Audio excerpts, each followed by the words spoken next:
Good morning, student. Today we are going to discuss about esophagitis. Esophagitis is the inflammations of the esophagus. First one to the contact chapter mean to the regarding to the case study, introductions, anatomy, histological signs and symptoms, causes and grading of the severity, complications, test and diagnosis, treatment and reference.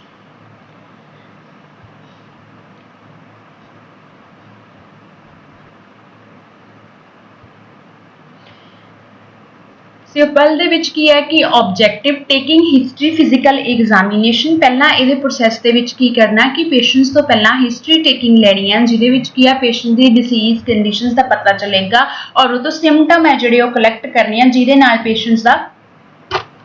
Identify ਹੋਏਗਾ ਕਿ patients ਦੇ ਵਿੱਚ ਕਿਹੜੇ symptoms ਆ ਰਹੇ ਨੇ ਤੇ ਕੀ ਉਹਨੂੰ ਡਿਸੀਜ਼ ਹੋ ਸਕਦੀ ਹੈ ਇਸ ਤੋਂ ਅੱਗੇ ਫਿਜ਼ੀਕਲ ਐਗਜ਼ਾਮੀਨੇਸ਼ਨ ਹੋਗਾ ਇਵੈਲੂਏਸ਼ਨਸ ਦੇ ਵਿੱਚ ਅਸੀਂ GERD ਪੈਪਟਿਕ ਸਟੇਚਰਸ ਐਂਡ ਈਸੋਫੈਗਜਾਈਟਿਸ ਦੀ ਇਵੈਲੂਏਸ਼ਨ ਆ ਜਿਹੜੀ ਉਹ ਮੇਨ ਆ ਉਹ ਅਸੈਸਮੈਂਟ ਕੀਤੀ ਜਾਊਗੀ ਪਲਾਨ ਕੀ ਕੀਤਾ ਜਾਊਗਾ ਉਹਦੇ ਟੈਸਟ ਦੇ ਉਹਦੇ ਸਿੰਪਟਮ ਦੇ ਬਿਹਾਫ ਤੇ ਬੈਰੀਅਮ ਐਕਸ-ਰੇ ਇੰਡੋਸਕੋਪੀ ਟਿਸ਼ੂ ਸੈਂਪਲ ਜਾਂ ਲੈਬੋਰੇਟਰੀ ਸਟੱਡੀਜ਼ ਨੇ ਜਿਹੜੀਆਂ ਉਹ ਆਬਜ਼ਰਵ ਕੀਤੀਆਂ ਜਾਣਗੀਆਂ ਲੈਬੋਰੇਸ਼ਨਸ ਡਰਗ ਥੈਰੇਪੀ ਪੇਸ਼ੈਂਟਸ ਨੂੰ ਪ੍ਰਿਸਕ੍ਰਾਈਬ ਕੀਤੀ ਜਾਊਗੀ ਨੈਕਸਟ ਫਿਰ ਕੀ ਹੈ ਜਿਹੜੇ ਉਹਦੇ ਨਰਸਿਸ ਦੇ ਗੋਲ ਨੇ ਜਿਹੜੇ ਉਹ ਮੇਨਟੇਨਡ ਹੋਣਗੇ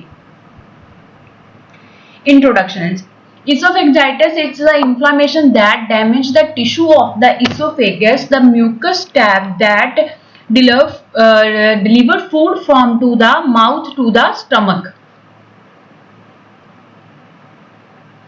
ਜਿਹੜੀ ਕੀ ਹੈ ਟਿਊਬਿੰਗ ਦੀ ਪ੍ਰੋਸੈਸ ਕਰਦੇ ਆ ਜਿਹੜੀ ਕੀ ਹੈ ਮਾਊਥ ਟੂ ਦਾ ਸਟਮਕ ਤੱਕ ਲੈ ਕੇ ਜਾਂਦੀ ਹੈ ਈਸੋਫੇਗਸ ਨੂੰ ਅਸੀਂ ਅਦਰ ਨੇਮ ਦੇ ਵਿੱਚ ਕੀ ਕਹਿ ਦਿੰਦੇ ਆ ਫੂਡ ਪਾਈਪ ਈਸੋਫੈਗਜਾਈਟ ਦੈਟ ਕਾਜ਼ ਤੇ ਇਹਦੇ ਵਿੱਚ ਕੀ ਆ ਕਿ ਮੋਸਟਲੀ ਇਹਦੇ ਵਿੱਚ ਜਿਹੜਾ ਰੀਜ਼ਨ ਕੀ ਬਣਦੇ ਨੇ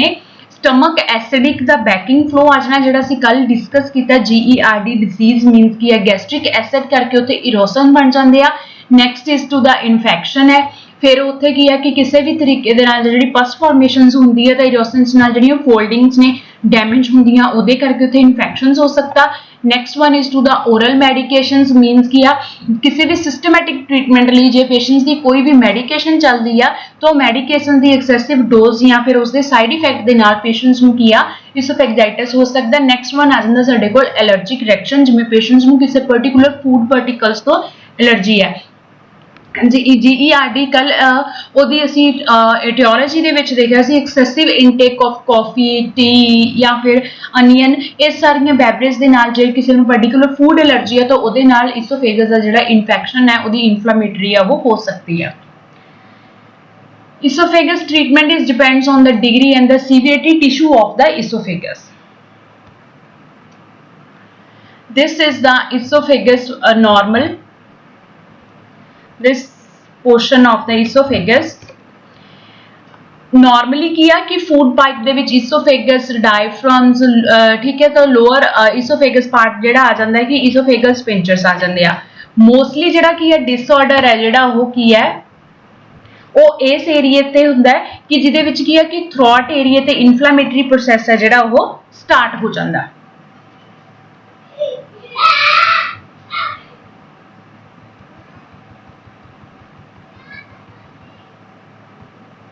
next is the causes of the esophagitis that is the GERD unknown reflex esophagitis ਜਿਹਦੇ ਕਰਕੇ ਕੀ ਆ ਬੈਕ ਫਲੋ ਆ ਜਿਹੜਾ esophagus ਦੇ ਦੁਆਰਾ ਜਾ ਰਿਹਾ ਜਿਹਦੇ ਕਰਕੇ ਕੀ ਹੈ ਗੈਸਟ੍ਰਿਕ ਐਸਿਡ ਆ ਜਿਹੜਾ ਉਹ ਈਸੋਫੇਗਸ ਦੀ ਲਾਈਨਿੰਗ ਆ ਜਿਹੜੀ ਉਹਨੂੰ ਡੈਮੇਜ ਕਰਦਾ next is the allergic they can causes to the eosinophilic esophagitis triggered by to the allergic reaction ਜੇ ਕਿਸੇ ਚੀਜ਼ ਤੋਂ ਪੇਸ਼ੈਂਟਸ ਨੂੰ ਪਾਰਟਿਕੂਲਰ ਫਾਰਮ ਦੇ ਵਿੱਚ ਐਲਰਜੀ ਹੈ then some medications are known as the drug induced of the esophagitis such as to the antibiotic and fosamax ਜਿਹੜੀਆਂ drugs ਨੇ ਪਾਰਟਿਕੂਲਰ ਉਹਦੇ ਫਾਰਮ ਦੇ ਵਿੱਚ ਪੇਸ਼ੈਂਟਸ ਨੂੰ ਇਨਫੈਕਸ਼ਨਸ ਜਾਂ ਸਾਈਡ ਇਫੈਕਟਸ ਹੋਣ ਕਰਕੇ ਹੋ ਸਕਦਾ ਹੈ ਨੈਕਸਟ ਇਜ਼ ਦਾ ਪੇਸ਼ੈਂਟਸ ਦੇ ਵਿੱਚ ਕਿਸੇ ਵੀ ਤਰ੍ਹਾਂ ਦਾ ਇਨਫੈਕਸ਼ਨਸ ਆ like that is the fungal infection ਹੈ next is the candida next when patients ਕੋਲੇ ਆ ਜਾਂਦਾ ਵਾਇਰਲ ਇਨਫੈਕਸ਼ਨਸ ਜਾਂ ਫਿਰ ਕੀ ਆ ਹਾਰਪਰੈਕਸ ਸਿੰਪਲੈਕਸਿਸ ਔਰ ਕੀ ਆ ਫਰਦਰ ਕੀ ਆ ਸਾਈਟੋਮੈਗਲੋਵਾਇਰਸਿਸ ਡਿਸਆਰਡਰ ਹੈ ਪੇਸ਼ੈਂਟਸ ਦੇ ਵਿੱਚ ਦੈਨ ਪੇਸ਼ੈਂਟਸ ਦੇ ਵਿੱਚ ਇਹ ਸਿੰਪਟਮਸ ਨੇ ਜਿਹੜੇ ਉਹ ਸੀਵੀਅਰ ਕਾਜ਼ਸ ਆ ਜਿਹੜੇ ਉਹ ਉਹਦੇ ਹੋਣ ਕਰਕੇ ਪੇਸ਼ੈਂਟਸ ਦੇ ਵਿੱਚ ਇਨਫੈਕਸ਼ਨਸ ਹੋ ਸਕਦਾ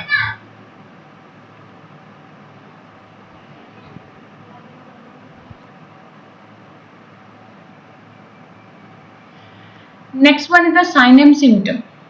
abdominal pain ਹੋਏਗੀ ਪੇਸ਼ੈਂਟਸ ਦੇ ਵਿੱਚ। Next is the odynophagia, pain when swelling. Patient ਜਦੋਂ ਸਵਾਲੋ ਕਰਦਾ, ਫੂਡ ਇਨਟੇਕ ਕਰੇਗਾ, ਡਾਈਟ ਲਏਗਾ, ਉਦੋਂ ਪੇਸ਼ੈਂਟਸ ਨੂੰ ਕੀ ਆ, ਪੇਨ ਹੋਏਗੀ। ਡਾਇਸਫੇਜ਼ੀਆ, ਡਿਫਿਕਲਟੀ ਇਨ ਸਵਾਲਿੰਗ ਹੁੰਦੀ ਆ। Food get stuck into the oesophagus, patients ਨੂੰ ਕੀ ਆ, ਈਸੋਫੇਗਸ ਦੇ ਵਿੱਚ ਹੈਵੀਨੈਸ ਲੱਗੇਗੀ, obstructions ਆਫ ਦਾ ਈਸੋਫੇਗਸ ਹੋਊਗੀ, ਜਿਹਦੇ ਕਰਕੇ ਫੂਡ ਆ ਜਿਹੜਾ ਉਹ ਫਰਦਰ ਨੀਚੇ ਸਟਮਕ ਤੱਕ ਨਹੀਂ ਜਾਏਗਾ, ਜਿਹਦੇ ਕਰਕੇ ਪੇਸ਼ੈਂਟਸ ਦੇ ਵਿੱਚ ਮੇਨ ਕੀ ਹੋਏਗਾ, lack of appetite means patients ये जो डाइट पैटर्न है वो रिड्यूस हो जाएगा। नोजिया एंड पॉसिबिलिटी पेशेंट्स को वॉमिटिंग आ सकती है। एक्सेसिव फूड है जो ज़्यादा टाइम ईसोफेगस दे विच स्टे किया। नैक्सट इज पेन, कफ हो सकती है, pain when eating and heartburn patients को होएगा। GID ਦੇ ਮਸਟ ਕਰਕੇ ਇਸ ਤੋਂ ਬਾਅਦ ਮਾਊਥ ਸੋਰਸ ਦੇ ਵਿੱਚ ਕੀ ਹੈ ਕਿ ਜਿਹੜਾ ਫੂਡ ਹੈ ਉਹਨੇ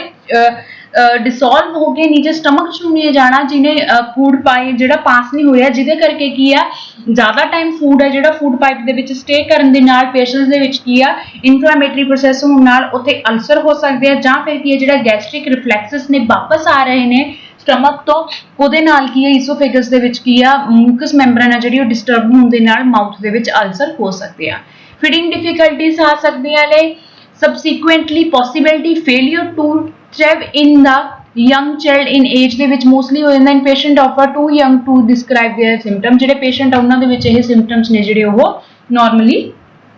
ਵਿਜ਼ੂਅਲਾਈਜ਼ਡ ਹੋ ਸਕਦੇ ਆ। Next one is to the grading of the severity. ਆਪਾਂ ਕੱਲ ਵੀ ਡਿਸਕਸ ਕੀਤਾ ਸੀ GERD ਦੇ ਵਿੱਚ ਕੀ ਆ, ਗ੍ਰੇਡਿੰਗ ਸਿਸਟਮ ਕੀ ਹੈ। The severity of the esophagitis is commonly classified into the 4 grades according to the Los Angeles classifications. Grade 1 ਦੇ ਵਿੱਚ ਕੀ ਆ, 1 and more of mucosal brick, ਜਿਹਦੇ ਵਿੱਚ erosions ਦੇ ਰਹੇ ਕੀ ਹੈ ਕਿ ਟੀਰਿੰਗ ਸੀਗੀਆਂ ਜਾਂ ਉਹਦੀਆਂ ਫੋਲਡਿੰਗ ਦੇ ਵਿੱਚ ਇਨਫੈਕਸ਼ਨ ਸੀ ਜਿਹੜਾ ਉਹ 1 ਜਾਂ more ਦੇ ਵਿੱਚ ਕੀ ਆ, ਮਿਊਕੋਜ਼ਲ ਬ੍ਰਿਕ ਦੇ ਵਿੱਚ ਉਹ ਆ ਰਿਹਾ, ਤੇ ਉਹ ਜਿਹੜਾ ਕੀ ਹੈ ਲੈਸ ਦੇਨ ਹੈ ਜਾਂ ਫਿਰ 5 more ਉਹ ਕੀ ਹੈ 5 ਸੈਂਟੀਮੀਟਰ ਲੈਂਥ ਚ ਹੈ। ਨੈਕਸਟ ਗ੍ਰੇਡ B ਦੇ ਵਿੱਚ ਕੀ ਆ ਕਿ one of the more mucosal brick are without to the continue across to the mucosal fold। ਹੁਣ ਜਿਹੜੀ ਕੀ ਆ more than of the 5 centimeter ਹੋਗੀ, ਪਰ mucosal fold ਹੈ ਜਿਹੜਾ ਉਹਨੇ ਕਵਰ ਨਹੀਂ ਕੀਤਾ। mucosal fold brick continue between the more than of the 2 mucosal fold। ਹੁਣ ਉਹਦਾ ਜਿਹੜਾ ਸਾਈਜ਼ ਤਾਂ ਵਧਣਾ ਹੀ ਵਧਣਾ ਸੀ, ਜਿਹੜੀਆਂ ਉਹਦੀਆਂ ਫੋਲਡਿੰਗ ਸੀਗੀਆਂ ਉਹਦੇ ਵਿੱਚ ਵੀ ਫਰਦਰ ਉਹ ਗਾਹਾਂ ਸਪਰੈਡ ਹੋਣਾ ਸ਼ੁਰੂ ਹੋ ਗਿਆ। ਲਾਸਟ ਮੰਥ ਤੇ ਕੀ ਹੈ ਕਿ ਉਹਨੇ ਨੰਬਰ ਆਫ ਮੋਲਡਿੰਗਸ ਨੇ ਜਿਹੜੀਆਂ ਉਹਨੂੰ ਲੈ ਲਈਆਂ, ਤੇ ਉਹਦਾ ਜਿਹੜਾ ਸਰਕਮਫਰੈਂਸਸ ਹੈ ਜ਼ਿਆਦਾ ਉਹ 70% ਦੇ ਵਿੱਚ ਹਾਇਰ ਹੋ ਗਿਆ। Next is the complications of the esophagitis. The left untreated esophagitis can lead to changes in the structure and functions of the esophagus. Possible complications include narrowing of the esophagus. Next one is the first one, the narrowing हो गया। Second is the ring of abnormal tissue in the lining of the esophagus. Esophageal ring means ਕੀ ਆ ਕਿ tissue ਦੀ ਜਿਹੜੀ white coding ਹੈ ਜਿਹੜੀ ਉਹ ਬਣ ਜਾਂਦੀ ਹੈ, ਜਿਹਦੇ ਕਰਕੇ ਕੀ ਆ ਉੱਥੇ ਇਨਫਲਾਮੇਟਰੀ ਪ੍ਰੋਸੈਸ ਹੈ ਜਿਹੜਾ ਲਾਈਨਿੰਗ ਆਫ ਆ ਉਹ ਹੋ ਜੂਗੀ। Next is the Barrett oesophagus. ਅਸੀਂ ਕੱਲ ਕੰਡੀਸ਼ਨਸ ਨੂੰ ਪੜ੍ਹ ਲਿਆ ਸੀ, ਜਿਹਦੇ ਵਿੱਚ ਕੀ ਹੈ ਸੈਲਸ ਲਾਈਨਿੰਗ ਮੀਨਸ ਉਹਦੀ ਪ੍ਰੋਡਕਸ਼ਨਸ ਦੇ ਵਿੱਚ ਹੀ ਸੈਲ ਸਟਰਕਚਰ ਫੰਕਸ਼ਨਿੰਗ ਦੇ ਵਿੱਚ ਹੀ ਅਬਨੋਰਮੈਲਿਟੀ ਹੈ ਜਿਹੜੀ ਉਹ ਆ ਜਾਂਦੀ ਹੈ, ਜਿਹਦੇ ਕਰਕੇ ਉਹ ਫਰਦਰ ਈਸੋਫੇਗਸ ਕੈਂਸਰ ਹੋਣ ਦੇ ਚਾਂਸਸ ਹੈ ਜਿਹੜੇ ਉਹ ਹਾਇਰ ਹੋ ਜਾਂਦੇ ਆ। ਟੈਸਟ ਐਂਡ ਡਾਇਗਨੋਸਟਿਕ ਇਵੈਲੂਏਸ਼ਨਸ ਦੇ ਵਿੱਚ ਕੀ ਹੈ ਕਿ ਬੈਰੀਅਮ ਐਕਸ-ਰੇ ਆ ਪੇਸ਼ੈਂਟਸ ਦੇ ਵਿੱਚ। ਅਸੀਂ ਕੀ ਆ ਇਸ ਟੈਸਟ ਦੇ ਵਿੱਚ ਕੰਪੋਨੈਂਟ ਕੀ ਹੈ ਕਿ ਪੇਸ਼ੈਂਟਸ ਬੈਰੀਅਮ ਹੈ ਜਿਹੜਾ ਉਹਨੂੰ ਆਪਣੇ ਮਾਊਥ ਕੈਵਿਟੀ ਦੇ ਵਿੱਚ ਰੱਖਦਾ ਹੈ, ਤੇ ਜਿਹਦੇ ਨਾਲ ਫਰਦਰ ਐਕਸ-ਰੇ ਸਟੱਡੀਜ਼ ਲਈਆਂ ਜਾਂਦੀਆਂ ਨੇ, ਜਿਹਦੇ ਨਾਲ ਪਤਾ ਲੱਗਦਾ ਕਿ ਉਹਦੇ ਕਿਹੜੇ ਮਿਊਕੋਜ਼ਲਸ ਦੇ ਉੱਤੇ ਲਾਈਨਿੰਗ ਦੇ ਉੱਤੇ ਅਲਸਰ ਫਾਰਮੇਸ਼ਨ ਹੈ, ਕਿੱਥੇ ਫੋਲਡਿੰਗ ਔਰ ਕਿੱਥੋਂ obstruction ਹੋਈ ਹੈ ਜਾਂ ਇਨਸਾਈਡ ਬਲੀਡਿੰਗ ਹੋ ਰਹੀ ਹੈ। ਉਹ ਸਾਰੀ ਇੰਡੀਕੇਸ਼ਨ ਹੈ ਜਿਹੜੀਆਂ ਉਸ ਦੇ ਥਰੂ ਪਤਾ ਲੱਗ ਜਾਂਦੀਆਂ ਨੇ। Barium cord is lining off to the esophagus and stomach. It is the enable to organ to be well outline of the series of X-ray image। ਇਹਦੇ ਵਿੱਚ ਕੀ ਹੈ X-ray ਫਾਰਮ ਦੇ ਵਿੱਚ ਕੀ ਆ ਉਹ ਰੇਡੀਅਮ ਜਿਹੜੀ ਕੀ ਆ ਉਹਦੀ ਅਸੈਸਮੈਂਟ ਹੋ ਜਾਂਦੀ ਆ। Next is the endoscopy, a long thin tube equipment with the thinning camera। ਇਹਦੇ ਵਿੱਚ ਕੀ ਹੁੰਦਾ ਕਿ ਇੱਕ ਕੈਮਰੇ ਫਾਰਮ ਦੇ ਵਿੱਚ ਲੱਗੀ ਹੁੰਦੀ ਹੈ ਈਸੋਸਕੋਪਿਕ, ਜਿਹਦੇ ਨਾਲ ਕੀ ਆ ਇਨਰ ਸਾਈਡਡ ਜਿਹੜੇ ਉਹਦੇ ਆਰਗਨਸ ਨੇ ਉਹਨੂੰ ਅਸੀਂ ਵਿਜ਼ੂਅਲਾਈਜ਼ਡ ਕਰ ਲੈਂਦੇ ਆ। Next is the laboratory test. Laboratory test ਦੇ ਵਿੱਚ ਸਾਡੇ ਕੋਲੇ ਆ ਜਾਂਦਾ ਹੈ the small tissue sample removed during an isoscopic examination, ਜਿਹਦੇ ਵਿੱਚ ਕਿ ਅਸੀਂ ਬਾਇਓਪਸੀ ਕਹਿੰਦੇ ਹਾਂ ਕਿ small piece ਲੈ ਕੇ ਅਸੀਂ ਉਸ ਚੀਜ਼ ਨੂੰ observe ਕਰਦੇ ਹਾਂ। एलर्जिक टेस्ट दे विच आएगा एलर्जिक टेस्ट च सम टेस्ट जिहड़े कि असीं उहनूं परफॉर्म करदे कि फूड एलर्जी फॉर्म दे विच वा या जिहड़े कि पेशेंट्स दे लई स्किन प्रिक टेस्ट हुंदे ने जिहदे नाल पता चलेगा कि पेशेंट्स नूं पर्टिकुलर किसी फूड कंपोनेंट्स तो एलर्जी है या उहनूं किसी सीजनल फॉर्म दे विच इदां हो रिहा। Next is the treatment. Treatment for esophagitis depends on its causes. Causes ते depend करता है कि patient ਨੂੰ GERD करके हो रहा या food allergic reactions करके हो रहा या patients ਦੇ ਵਿੱਚ ਕੀ ਆ esophagus inflammatory है या sphincter abnormality blockage है उसके reasons ਦੇ according ਉਹਦੀ medications ਹੋਏਗੀ। medications ਦੇ ਵਿੱਚ first ਤੇ ਆਏਗੀ ਕਿ ਸਾਡੇ ਕੋਲ patient ਨੂੰ heartburn ਦੇ ਜਿਹੜੇ symptoms ਨੇ ਉਹਦੇ ਲਈ antacids medications ਨੇ ਜਿਵੇਂ ਰੈਂਟਾਡਿਨ ਪੇਸ਼ੈਂਟਸ ਨੂੰ ਪ੍ਰਿਸਕ੍ਰਾਈਬ ਕਰਨਗੇ ਜਿਹਦੇ ਨਾਲ ਕੀ ਆ ਐਸਿਡਸ ਦੀਆਂ ਜਿਹੜੀਆਂ ਉਹਨੂੰ ਪੇਸ਼ੈਂਟਸ ਨੂੰ ਪ੍ਰੋਡਕਸ਼ਨ ਜ਼ਿਆਦਾ ਹੋ ਰਹੀ ਹੈ ਉਹਦੇ ਕਰਕੇ ਉਹ ਰਿਡਿਊਸ ਹੋ ਜਾਊਗਾ। Next is antibiotic antifungal and antiviral to treat an infection ਜੇ ਪੇਸ਼ੈਂਟ ਨੂੰ ਕਿਸੇ ਵੀ ਇਨਫੈਕਸ਼ਨਸ ਕਰਕੇ ਕੀ ਆ ਈਸੋਫੇਗਸ ਦੇ ਕਿਸੇ ਬੈਕਟੀਰੀਆ ਵਾਇਰਸ ਦੀ ਐਂਟਰੈਂਸ ਕਰਕੇ ਜਾਂ ਫੂਡ ਪੋਇਜ਼ਨਿੰਗ ਕਰਕੇ ਪੇਸ਼ੈਂਟਸ ਨੂੰ ਕੋਈ ਵੀ ਇਨਫੈਕਟਡ ਫਾਰਮ ਦੇ ਵਿੱਚ ਈਸੋਫੇਗਜਾਈਟਿਸ ਹੋ ਰਿਹਾ ਤਾਂ ਉਸ ਫਾਰਮ ਦੇ ਵਿੱਚ ਅਸੀਂ ਪੇਸ਼ੈਂਟਸ ਨੂੰ ਐਂਟੀਬਾਇਓਟਿਕ ਫੰਗਲ ਔਰ ਵਾਇਰਲ मेडिकेशंस प्रिस्क्राइब करांगे। पेशेंट्स ਨੂੰ पेन हो रही है ਤਾਂ पेशेंट ਨੂੰ एनाल्जेसिक मेडिकेशंस है प्रिस्क्राइब करांगे ਜਿਹਦੇ ਨਾਲ पेशेंट ਦਾ ਜਿਹੜਾ पेन लेवल ਆ ਉਹ ਰਿਡਿਊਸ ਹੋ ਜਾਊਗਾ। corticosteroid medication to reduce the inflammatory process of the ਜਾਂ ਫਿਰ non steroid anti inflammatory drugs ਜਿਹਦੇ ਨਾਲ ਕੀ ਹੈ ਇਨਫਲੇਮੇਸ਼ਨ ਹੈ ਜਿਹੜੀ ਉਹ ਰਿਡਿਊਸ ਹੋਊਗੀ। intravenously by venous nutrition allow to the esophagus to heal and prevent that dehydration and malnourishment। Mall nutrition patients the and ਉਹਦੀ ਜਿਹੜੀ ਡੀਹਾਈਡਰੇਟਡ ਆ ਉਹਦਾ ਬੋਡੀ ਦਾ ਲੈਵਲ ਹੈ ਜਿਹੜਾ ਉਹ ਮੇਨਟੇਨ ਕੀਤਾ ਜਾਊਗਾ। Maintain the electrolyte balance of the patient ਜਿਹਦੇ ਵਿੱਚ ਕੀ ਆ ਪੇਸ਼ੈਂਟਸ ਨੂੰ ਆਈਵੀ ਫਲੂਇਡ ਦੇ ਥਰੂ ਉਸ ਨੂੰ ਫਲੂਇਡ ਆ ਜਿਹੜਾ ਪ੍ਰਿਸਕ੍ਰਾਈਬ ਕੀਤਾ ਜਾਊਗਾ। ਨੈਕਸਟ ਆ ਗਿਆ endoscopy to remove any lodged pill fragment ਜਿਹੜੀ ਕੀ ਆ ਕੋਈ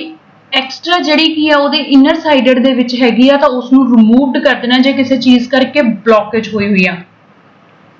surgery to remove the damaging part of the oesophagus oesophagectomy ਦੇ ਵਿੱਚ ਕੀ ਹੈ ਸਰਜਰੀ ਕਰ ਦਾਂਗੇ ਕਿ ਜਿਹੜਾ ਉਹਦਾ ਮਿਊਕੋਜ਼ਲ ਜਾਂ ਫਿਰ ਦੇ ਵਿੱਚ ਜ਼ਿਆਦਾ ਇਰੋਸ਼ਨਸ ਨੇ ਜਾਂ ਉੱਥੇ ਅਲਫਸਲ ਫਾਰਮੇਸ਼ਨਸ ਹੋ ਚੁੱਕੀ ਹੈ ਉਹ ਲੇਅਰ ਹੈ ਜਿਹੜੀ ਡੈਮੇਜ ਹੋ ਚੁੱਕੀ ਹੈ ਗੈਂਗਲੀਅਨਸ ਦੇ ਉਹਦੇ ਵਿੱਚ ਫਿਰ ਅਸੀਂ ਉਸ ਚੀਜ਼ ਨੂੰ ਰਿਮੂਵਡ ਕਰ ਦਵਾਂਗੇ ਉੱਥੋਂ। पेशेंट्स ਨੂੰ एडवाइस की करनी है lifestyle modifications. First one elevate the head of the bed 6 inch ਇਹਦੇ ਨਾਲ ਕੀ ਹੈ ਕਿ GERD ਜਿਹੜਾ ਰਿਫਲੈਕਸਸ ਬੈਕ ਫਲੋ ਜਾ ਰਿਹਾ ਪੇਸ਼ੈਂਟਸ ਦੀ ਈਸੋਫੇਗਸ ਦੇ ਵਿੱਚੋਂ ਉਹ ਕੀ ਹੈ ਰਿਡਿਊਸ ਹੋ ਜਾਊਗਾ ਜਿਹਦੇ ਕਰਕੇ ਕੀ ਹੈ ਗੈਸਟ੍ਰਿਕ ਐਸਿਡ ਬੈਕ ਫਲੋ ਜਾਣ ਕਰਕੇ ਪੇਸ਼ੈਂਟਸ ਦੇ ਕੀ ਆ ਮਿਊਕਸ ਮੈਂਬਰੇਨ ਹੈ ਜਿਹੜੀ ਈਸੋਫੇਗਸ ਦੀ ਉਹ ਇਰੀਗੇਟ ਹੋ ਰਹੀ ਹੈ ਔਰ ਉੱਥੇ ਅਲਸਰ ਫਾਰਮੇਸ਼ਨ ਹੋ ਰਹੀ ਆ। Advice to patients to stop smoking, stop excessive alcohol consumption, reduce dietary fat fat ਦੇ ਵਿੱਚ ਉਹਨੇ excessively fat ਜਾਂ junk food ਤੇ ਜਿਹੜੇ ਨਹੀਂ habitual ਨੇ bad habits ਨੇ eating ਦੀਆਂ ਉਹਨਾਂ ਨੂੰ avoid ਕਰਨਾ। reduce meal size ਦੇ ਵਿੱਚ ਕੀ ਹੈ ਕਿ ਮੈਂ patients ਦੀ esophagus ਹੈ ਜਿਹੜੀ ਕਿ ਉਹ sphincter tightening ਹੋਣ ਕਰਕੇ ਜਿਹੜਾ ਕੀ ਆ small quantity ਦੇ ਵਿੱਚ food ਹੈ ਜਿਹੜਾ ਪਾਸ ਹੋ ਰਿਹਾ ਸੋ ਉਹਨੇ ਆਪਣਾ meal ਹੈ ਜਿਹੜਾ ਉਸ ਨੂੰ 5 ਮੇਨ ਕੋਰਸ ਵਿੱਚ ਡਿਵਾਈਡ ਕਰ ਦੇਣਾ ਤੇ ਉਹਨੇ ਜਿਹੜਾ ਮੇਨ 3 ਕੋਰਸਸ ਵਾਲਾ ਫਾਰਮੂਲਾ ਉਸ ਨੂੰ ਆਪਣੀ ਲਾਈਫ ਦੇ ਵਿੱਚੋਂ ਕੱਟ ਆਫ ਕਰਨਾ। ਅਵੋਇਡ ਬੈਡ ਟਾਈਮ ਸਨੈਕਸ ਰਾਤ ਦੇ ਟਾਈਮ ਉਹਨੇ ਜਾਂ ਤਾਂ ਸਪਾਈਸੀ ਨਹੀਂ ਲੈਣਾ ਜਾਂ ਫਿਰ ਉਸਨੇ ਜਿਹੜੇ ਸਨੈਕਸ ਨੇ ਓਵਰ ਈਟਿੰਗ ਹੈ ਜਿਹੜੀ ਉਸ ਨੂੰ ਅਵੋਇਡ ਕਰਨਾ। ਲੌਸ weight ਇਫ ਓਵਰਵੇਟਡ ਜੇ ਪੇਸ਼ੈਂਟਸ ਦਾ weight ਜ਼ਿਆਦਾ ਜਿਹਦੇ ਕਰਕੇ ਕੀ ਹੈ ਉਹਦੇ ਫੈਟ ਅਕਮੂਲੇਸ਼ਨ ਜ਼ਿਆਦਾ ਹੋਣ ਕਰਕੇ ਉਹਦੇ ਹਾਰਟ ਬਰਨਿੰਗ ਜਾਂ ਰੀਜ਼ਨਸ ਆ ਰਹੇ ਨੇ ਤਾਂ ਉਸ ਫਾਰਮ ਦੇ ਵਿੱਚ ਪੇਸ਼ੈਂਟਸ ਨੇ ਆਪਣਾ weight ਹੈ ਜਿਹੜਾ ਉਹਨੂੰ ਰਿਡਿਊਸ ਕਰਨਾ। अवॉइड की करना पेशेंट ने चॉकलेट कार्बोनेटिव सेपरमेंट या पेपरमिंट्स ਜਿਹੜੀ ਪਤੀਨਾ ਵਗੈਰਾ ਉਹ ਤੋਂ ਉਹਨੂੰ ਐਲਰਜਿਕ ਫਾਰਮ ਹੈ ਉਸ ਨੂੰ ਉਹਨੇ ਅਵੋਇਡ ਕਰਨਾ। ਕਾਫੀ ਕੈਫੀਨ ਇਹਦੀ ਸਾਰੀਆਂ ਅਵੋਇਡ ਹੋਣਗੀਆਂ। Next is tea cola beverage tomato juice and citrus fruit juice citrus fruit ਜਿਨ੍ਹਾਂ ਦੇ ਵਿੱਚ ਵਿਟਾਮਿਨ ਸੀ ਜ਼ਿਆਦਾ ਉਹਨਾਂ ਨੂੰ ਸਾਰੇ ਫਰੂਟਸ ਨੇ ਜਿਹੜੇ ਉਹਨਾਂ ਨੂੰ ਉਸਨੇ ਅਵੋਇਡ ਕਰਨਾ। Thank you students.